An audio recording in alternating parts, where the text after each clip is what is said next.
But the last thing I want to leave you with is what a coach once said to me, and this hit me hard.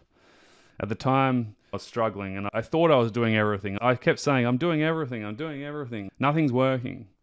And the coach said to me, well, I just want to ask you a question. I said, what's that? He said, how committed are you? And I took offense. I said, what do you mean? He said, yeah, like out of scale of 1 to 10, how committed are you? And I said, oh, like a 10. And I remember getting off the phone. I remember sitting there like, really pissed off that this coach was questioning my commitment. Little did I realize he was right. I wasn't fully committed. I was a 6 out of 10. Maybe even a 5. I was lying to myself. I thought I was a 10. I kept telling everyone I was a 10 in terms of commitment, but I was really a 6. I was half-assing it. I had 1 foot in the door and 1 foot out the door. I had my hands in multiple pies. I wasn't really fully committed. And so my last thing for you is you have to have both feet in. You can't have 1 foot in and 1 foot out, or hands on the steering wheel looking forwards, but then looking in the rearview mirror, looking in the past and getting stuck and going nowhere. You have to have 2 feet in. You have to have your eyes facing forwards and moving towards where you want to go.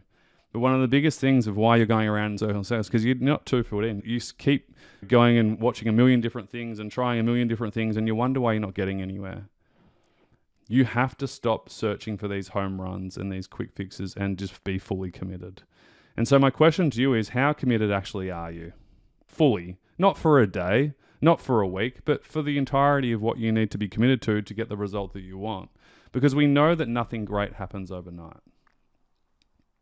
Recovery does not happen overnight. It happens over weeks, months, and for some, years. If they've got a backlog of other things, they just need to focus on hitting the singles every single day. And here's the thing. People who recover do not focus on how long it takes to recover. They just get on with it and they start getting better. They focus on what they can do today and what they can control. They let go of the rest. Just spoke to a client recently doing really well. And she said, you know, Toby, something's clicked. And I said, what's that? And she said, I finally don't need to know all the answers of life right now. And I can be okay with uncertainty. And it is so freeing that I can be like that now, because now I can live my life. I can wake up each day not feeling the burden or the weight of having to believe that I have to know every single answer right now for everything. And so my last thing for you is that you don't need to know the answer for the next thing in 1 year. You just need to know the next step answer. And then you need to go and apply that and implement it.